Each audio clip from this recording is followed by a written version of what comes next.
So today I want to talk about transformation readiness and really times they're changing faster than ever. So how do we thrive in changing times while we're trying to change and help other people change and move things forward?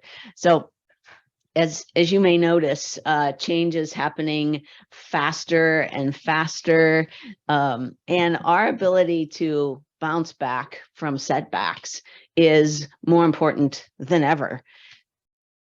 A lot of people are implementing different kinds of change management. And if you're just managing change, I think you're actually falling behind, because change is created, not just managed. If you're managing, it's usually somebody else's change that you're managing. And I think we can do better than that. So let's look at ways that folks deal with change. So well, actually, what we've been dealing with so far is the pandemic fallout. We're still going back and forth, and every now and again you'll hear another thing from another place where another variant is out. You can look at the stock market; it goes all over the place. We now have inflation. We still have some supply chain issues almost 3 years later. There's this war going on. There's an earthquake. I didn't even get that on the slides here. We have things inside our companies like quiet quitting, the great resignation, and yeah, working on some IT projects while we're all doing this. And we have machine learning, AI coming out. What are we going to do? How are we going to handle all of this? So what we're dealing with can be really scary, because change can be scary. And a lot of folks have wanted me to come in and talk about resilience and how can we be more resilient. And I think if we're just talking about resilience, we're falling behind. And let me show you kind of graphically what I mean by that. Because we have this continuum, right, where resilient is kind of where we want to get back to. So something happens and we notice that there's some fragility, right? That there's some bending, maybe even breaking. And so we bend backwards. And then resilience means that we bounce back to where we were originally. And that's what being resilient typically means. We bounce back. What if there was more than that? What if we could actually be ultra resilient, beyond resilient, and bounce forward? What does that look like? How does that happen? Well, let me, and when it does, then what happens, right? So if we were to bounce forward, we now create a new stasis, a new baseline. And when the next thing comes and hits us and we bounce back, we just bounce back to where we were before in terms of resilient, rather than all the way back to non-resilient. And then we bounce forward again, and we can continue this process as we go. So a lot of resilience has to do with emotional intelligence. And in the book Anti-Fragile, you notice I have the word there. Anti-Fragile is a book out there, and it talks about anti-fragile systems that get better under stress and chaos and things like that. We can too, as human beings and as leaders and as teams and as organizations. We can learn to do that as well. But first, let's take a look at what these mean. So when we're non-resilient or fragile, there ends up being breaks or cracks under the pressure that we feel, under the pressure of change or the speed of change even. Now, this isn't wrong and it's not bad. All of us reach these points sometime. If you are out there in the world, maybe sometimes if you're wall yourself off, you're not, but most people are. And this, again, it's not about being bad. It's about when do these things happen and what's the result of them. Well, there's another level in there that I didn't talk about, right? I talked about non-resilient, but there's also the emotionally robust. And I used to believe this is where you wanted to be. Like you just wanted nothing to bother you. And so you were actually resistant to change. You didn't want any chaos. You didn't want any disorder. As I talk to project managers, I always ask them, how many of you really don't like change? And I'm surprised at how many hands go up, because that's what they're involved in. So when I used to be director of an IT consulting firm, and I used to ask my teams, whether they were testing, whether they're developers, whether they're implementers, whatever it happened to be, how many of you don't like change? And there was quite a few that didn't.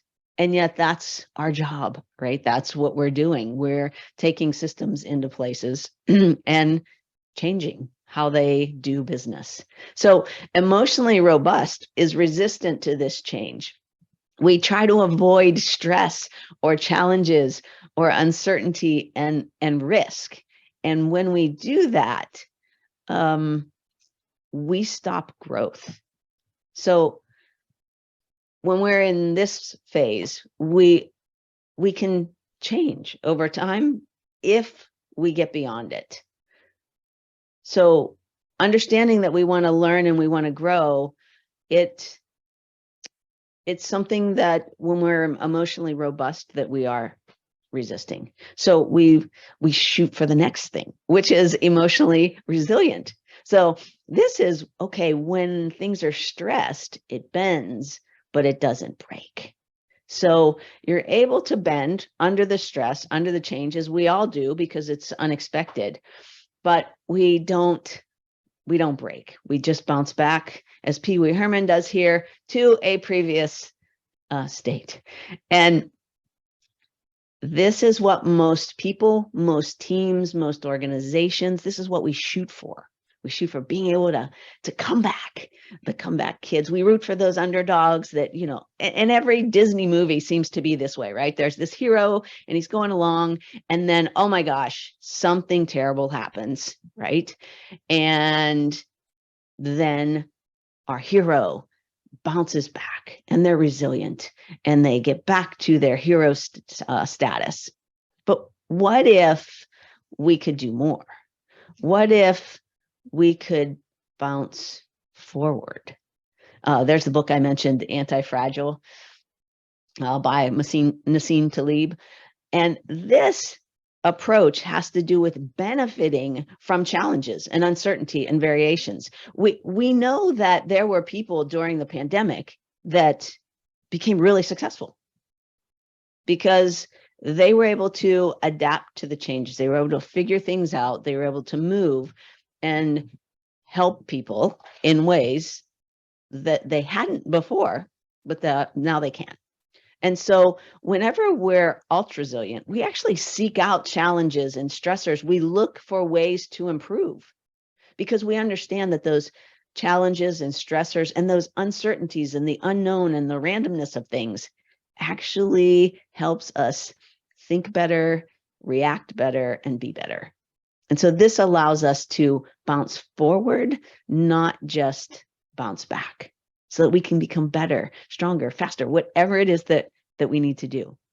So when we're ultra resilient, rather than avoiding volatility, randomness, disorder, stressors, we start to ask, how can we learn to love these things? How can we learn to see them as adventures, as experiments? How can we learn to see this risk and uncertainty as a tool for us to become more?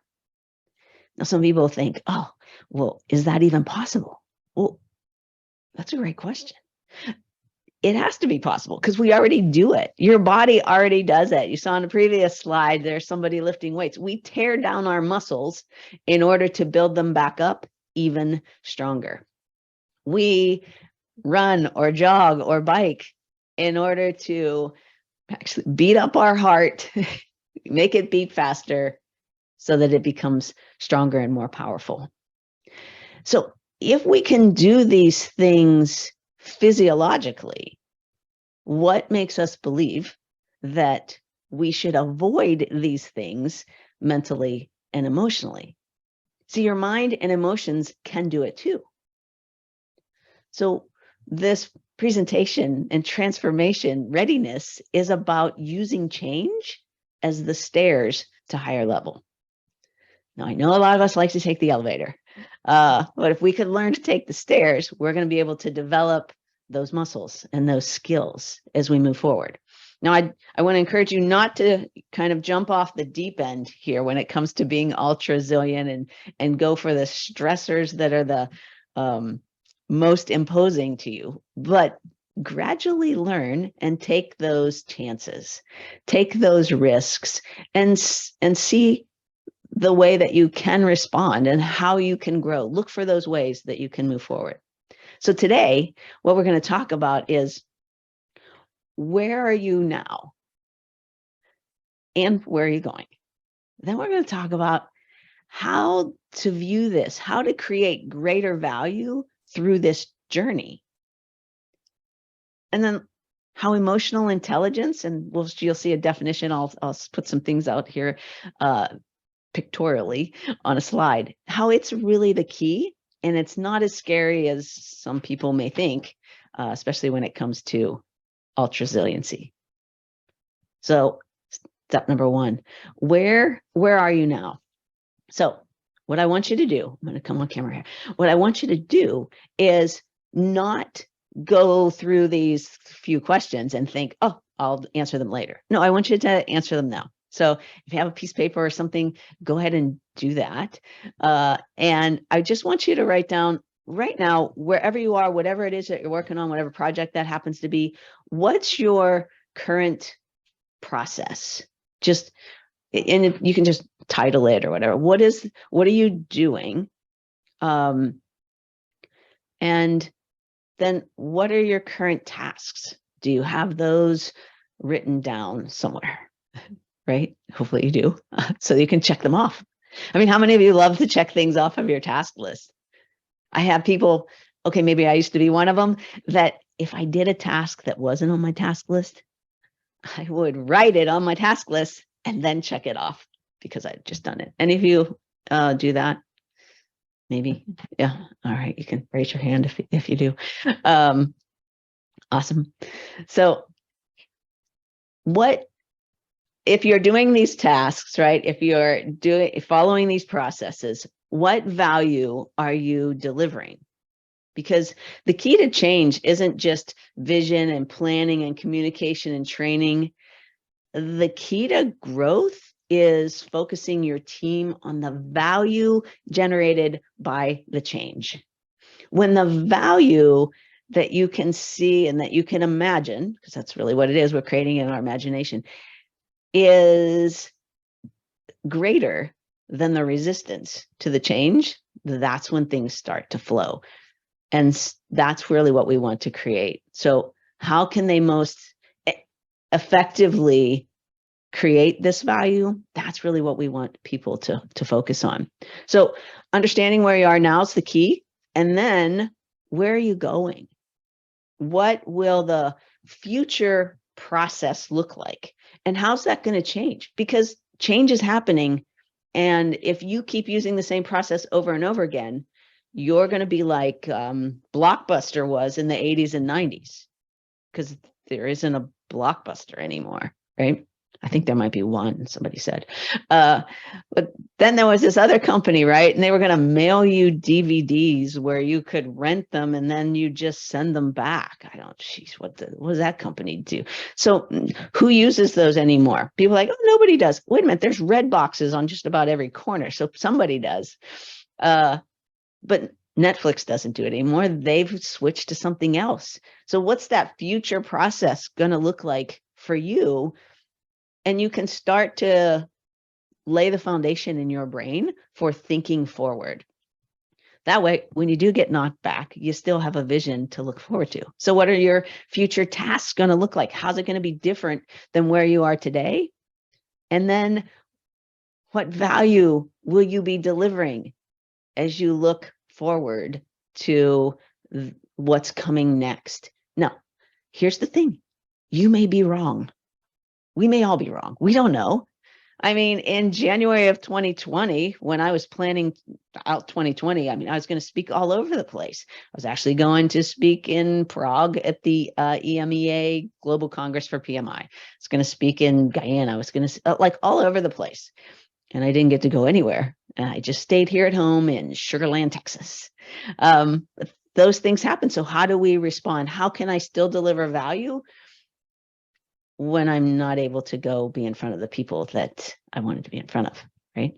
And then, will the value you deliver be worth more or less than the value you're delivering today?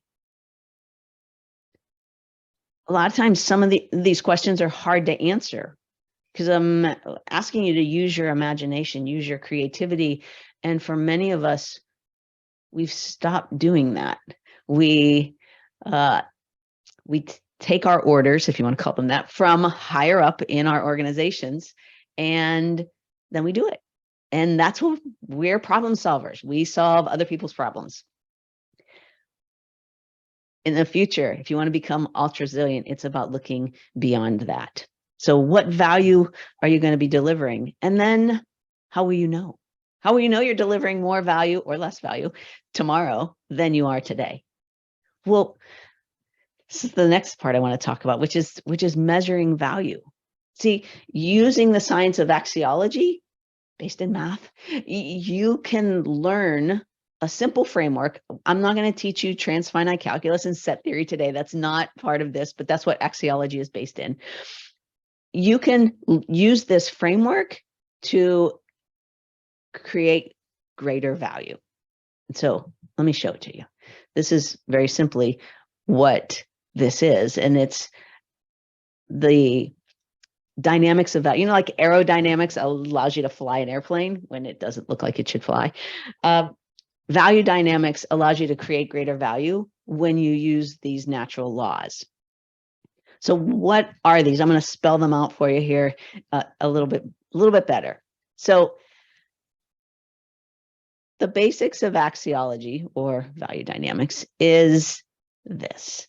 The lowest, mathematically least valuable dimension of value is the systemic. And this has to do with the ideas we have, thoughts, plans, processes, rules, policies. And if you think of these things, I want you to think of them mathematically as a 1 or a 0. I mean, either you're on time or you're late or early. That's it. Like there's only you're either on time or you're not. You're either on budget or you're not. So you're following the speed limit or you're not. So 1 or 0, thinking about those types of things. Extrinsic is the next dimension of value. And this one is worth more than the systemic, because the systemic is about plans. It's about ideas, things that we make up in our head, which is why the head is there on the bottom. Extrinsic is about the hands. These are about ideas that we take out of our head, processes that we create, that then those processes create a tangible, measurable thing. So those things are worth more than the idea. I have an iPhone here. Somebody came up with that idea. That's the systemic. And then other people maybe, same person, I don't know, created it measurably, tangibly. That is worth more because you can sell them for $1,000. $1,000. Can you believe that a phone is worth $1,000? Isn't that amazing? You can buy a new computer today that's like $300 and a phone is $1,000. But why? Why do we pay $1,000 for it? Is it because it's worth $1,000? No, it's because it's worth more than $1,000. And a lot of us who are in the business of creating anything, right? Turning an idea into a thing. It's about generating more and more value. And a lot of us think that that's it. Like once we create it, check, it's done. The truth is, it's not. Because as I mentioned, that iPhone is actually worth more than $1,000, or people wouldn't pay $1,000 for it. You always believe that you're going to be getting more value than the value you paid, especially for something that isn't necessary to live. So how is that measured? Well, that has to do with the intrinsic. That has to do with some intangible things, but it has to do with the human experience. And these are infinitely valuable. I'll stick with the example of the iPhone, right? When my mother-in-law was passing away from throat cancer in April of 2020, we weren't allowed to be in the hospital with her. We weren't allowed to see her, except through this metal, glass, and plastic. This was the only way to say goodbye. Was the iPhone worth $1,000? No, because the human experience of it made it worth way more. And so those are the things that every single project, product, everything that we produce and that we create, yes, it in and of itself has extrinsic tangible value, N, but the greater value is in the human experience of that thing. So this seems like a simple application, right? Or simple theory, again, based in math, but the application of it takes practice. And so let's take a little quiz, all right? Which of these three things, I'm going to name three things, which of these three things is most valuable, right? Is intrinsic. I'm going to leave the slides up there so you can take a look at those. Which of these three things? A, your possessions, B, your goals, or C, loving yourself? I want you to answer it. You can answer it in the chat or you can answer it on your own. Well, which of those three things, A, your possessions, B, your goals, or C, loving yourself, is most valuable? All right. Thanks, Alicia. Appreciate it. So as you look at those, most people are saying C. Awesome. That's true. C is most valuable. It's the intrinsic. So now here's where things get, you can still look at the screen. I'm not going to change anything. Which of the next two, A, your possessions, or B, your goals, is the second most valuable? Your possessions, A, or your goals, B?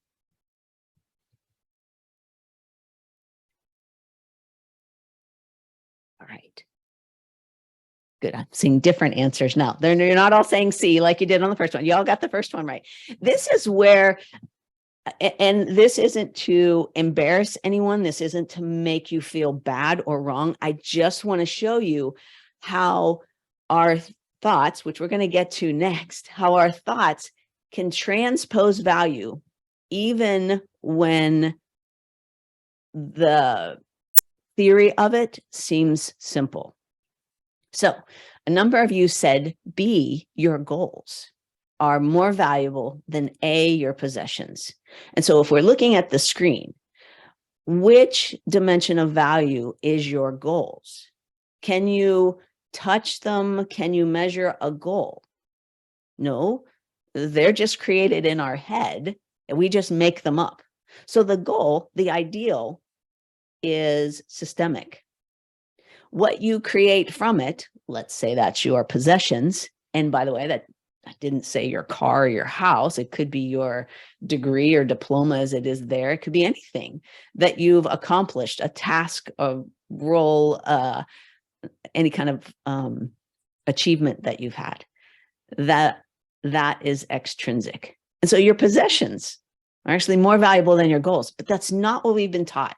Our brain has other valuing habits. And that's how we get confused when we go to speak about value and we talk about the transformation that's happening around us. It becomes confusing, it becomes nebulous, and people just say, oh, it's subjective. It is a little bit, but it's also objective when we use this hierarchy of value. Because remember, this is based in math, and you can believe that 3 is less than 2.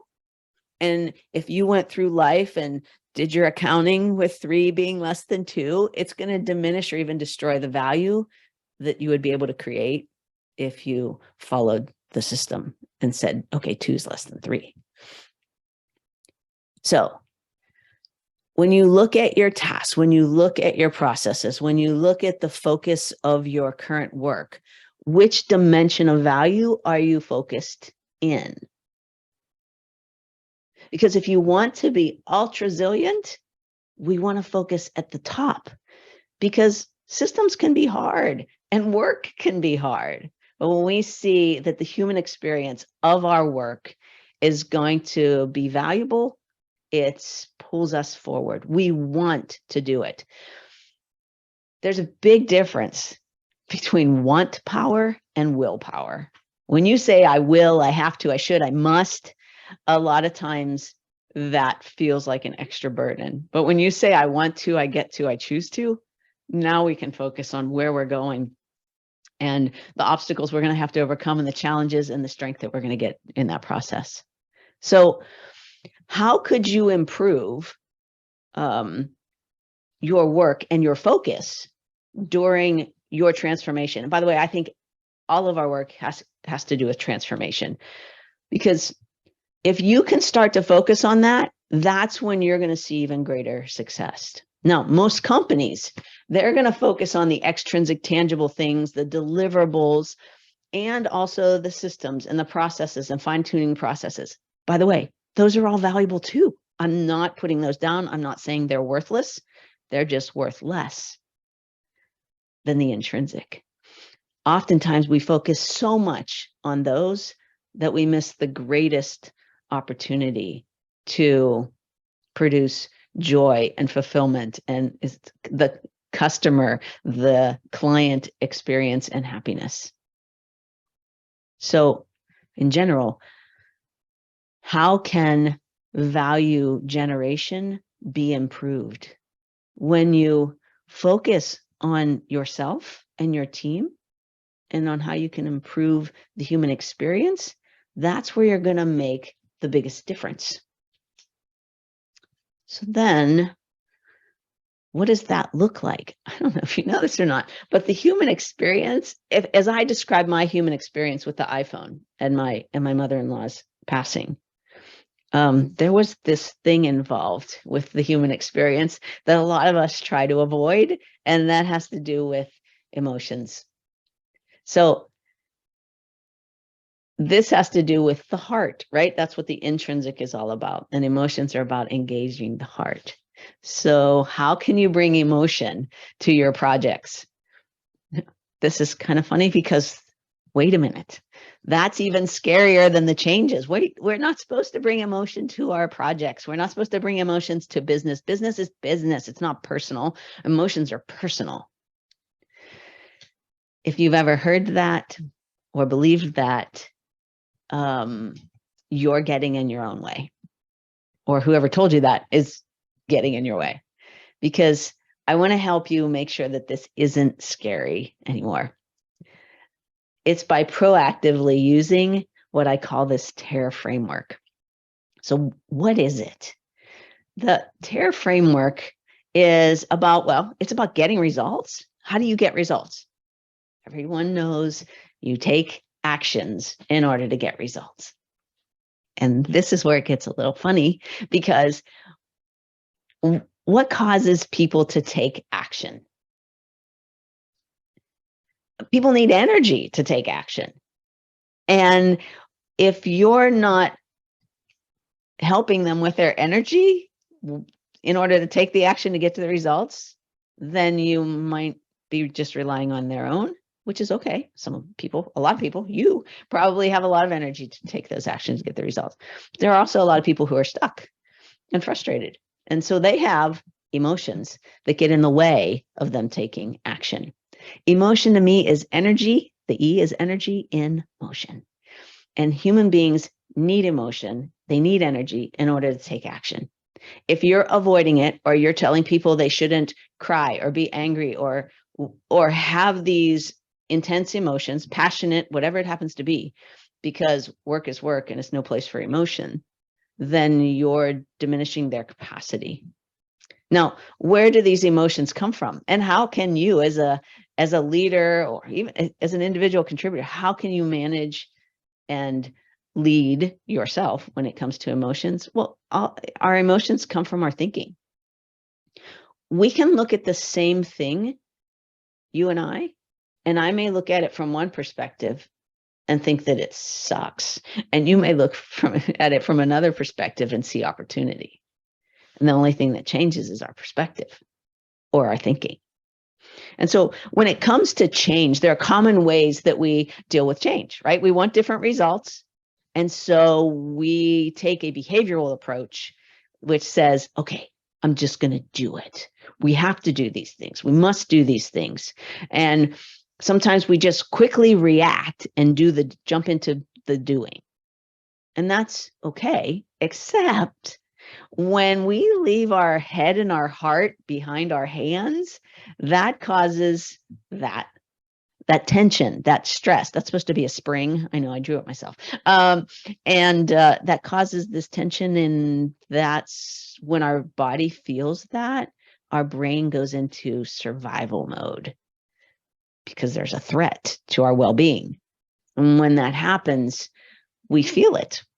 And I don't know where you feel it. Like when something's stressful to you, do you feel it in your neck or your shoulders? Right? Any of you feel it there in your upper back? Well, we're going into a fight, flight, or freeze mode. And so if you feel it, that tension in your shoulders or upper back, you're getting ready to fight. Your arms are getting ready to punch. Some of you might feel it in your low back or even in your hips. You're getting ready to run. That's flight. And then others, we feel it right in the center of our chest or in our stomach, in the pit of our stomach.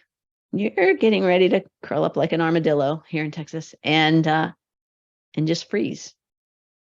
And so our brain naturally does these things to protect us. It's just that we can avoid all of this. We don't have to react that way. But when we do, here's what ends up happening, right? We lash out in that natural reaction to fight, or we repress our emotions, and that actually causes more tension and stress on that spring between our head and our heart and our hands. And then oftentimes we buffer. We use distractions, maybe with video games, things on the computer, whatever, alcohol, drugs, food, yes, even shopping. Amazon doesn't mind that one. It can also be things, those aren't all bad things. It can be working out. It can be reading. It can, that we can buffer in different ways in order to deal with change. And you'll notice this. I think that's really what did they call it? Quiet quitting or the Great Resignation was about. Was about just buffering and getting away from it all. If you want to create ultra resilience, it's about addressing the behaviors and actions, but not only the behaviors and actions. We've got to develop emotional intelligence, which is the bottom part there. As a leader, if you're afraid of emotion, if you're afraid of your emotion, or if you're afraid of the emotion of other people, you are stealing energy from yourself and your team. You're not using all the tools that are available to you as a human being, not just a human doing, as a human being, to make your initiatives successful. You're not adding as much value as you can to the project.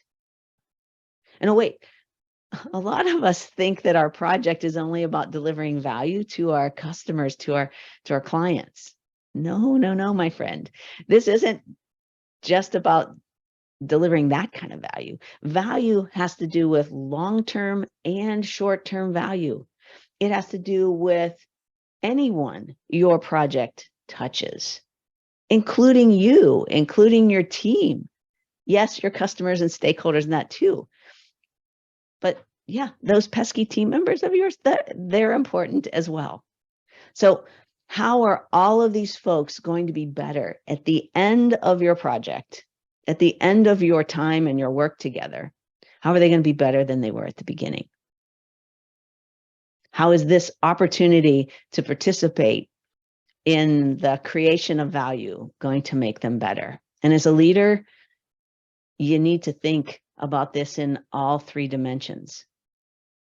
This takes practice, and really it's all about moving your thoughts first. How do we do that? How do we use our thinking then to create the energy that we need? People say, oh, there's positive emotions and negative emotions. I disagree. We're going to talk about that in a little bit. There are emotions that produce action. There are emotions that reduce action. There are emotions that produce high energy. There are emotions that produce low energy or take away energy. And what do you need in order to take the action to get to your results? It isn't always high energy. If you're going to dive into some spreadsheets, you don't want to be all hyped up. So what's the appropriate level of emotion or energy that you need? Because it's all about your perspective.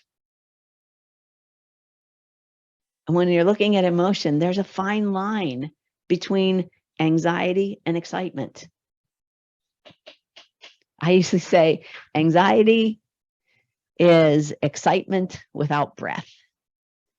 And I believe this because I used to be afraid of roller coasters, and because they made me sick. I mean, I get to the top, right? All the way to the top. And then we're just about ready to go over, and I just hold my breath. And then by the end, I'm like so tense. My brain hasn't had any oxygen, neither has the rest of my body. And so my stomach gets upset. And then I learned that if I would just get to the top, and as I go over, if I would just exhale, it was actually kind of fun. And it's just a fine line between the two. There's a fine line between self-doubt and desire. Do you know, if you're feeling self-doubt, it's actually pointing you in the direction of your heart's desire. If you think about it, let's just say we're out and we're having a drink. It could just be iced tea. That's what I usually drink. Or it could be a vodka and cranberry. I don't care. It doesn't matter. We're out and we're at the local restaurant, hanging out at the bar, and you see somebody across the way that you admire, that you want to meet, right? And all of a sudden you're like, oh, I don't know. I don't know what I'm going to say. I'm not going to go over there. Well, it's your desire that causes the self-doubt. Now, if you see someone across the way and you're like, I don't care if I go talk to him or not. Do you feel any self-doubt? Of course not, because it doesn't matter. So self-doubt is all about what you do want, and it's pointing you in the direction of what you do want. So self-doubt just tells me, my heart desires something. Same thing with fear. Fear shows up. Now, there are fear, like if somebody breaks into your house, that's a different kind of fear that I'm talking about. I'm talking about that fear that you feel when you want to do something, but you don't. But I might get rejected. Oh, somebody might make fun of me. Oh, I don't want to put myself out there. The reason you're feeling the fear is because you see the opportunity that can come from it. If you didn't, you wouldn't feel the fear. So which perspective are you going to choose? You do get to choose the perspective that you take. You get to choose the thoughts that you think. You get to produce the emotion or energy level that you want in order to take the action and get to your results. Because really, this is all about you. Ultimately, the quality of your life is not going to be determined by how well you lead other people, but rather how well you lead yourself. So when it comes to ultra-resilience, it's about what's your focus, what are you thinking, and what's happening around you. Do you know how to use the hierarchy of value to focus on something bigger, to focus on the human experience, rather than just the extrinsic doing of the task and the role that you're playing, or the processes and the procedures that you're following? So I'm hoping that you'll believe in this ultra-resilience and that you can start to put it into practice. Because Focusing on ultra resilience is about focusing on what can you learn, how can you grow, how can you bounce forward. Using the hierarchy of value it's not about whether you learn the words intrinsic, extrinsic, and systemic. That doesn't matter at all. Knowing that systems and processes and procedures are worthless. I'm just teasing. They're worth less than what we produce from them. Because think about it. Think about how many times we get in trouble for not following a process, even though we produced a good result. Has that ever happened to you? It has to me, especially when I was younger.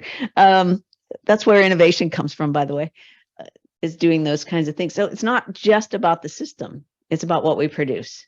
And then what we produce is worth less than the human experience of it, whatever it is that we did produce. And so when we know how to focus our attention, our goals, our mission, our vision, whatever it happens to be, our purpose, on something that's intrinsic, that's around the human experience of the thing, that's when we deliver the most value. Heart is more valuable than hands, is more valuable than heads. And we need all three. I'm not saying the systemic is bad. Please don't misunderstand. It's just when we transpose value and we say the system is, our goals are more valuable than loving ourselves. Listen, you can't achieve your goals without you. So if you're going to be putting yourself down, if you're going to be harder on yourself because you haven't reached a goal that you set for yourself, then the goal isn't supporting you. It's actually diminishing or destroying the value that you're producing. And don't understand that sometimes. Well, I was always taught you should be harder on yourself than you should be on anybody else. Why?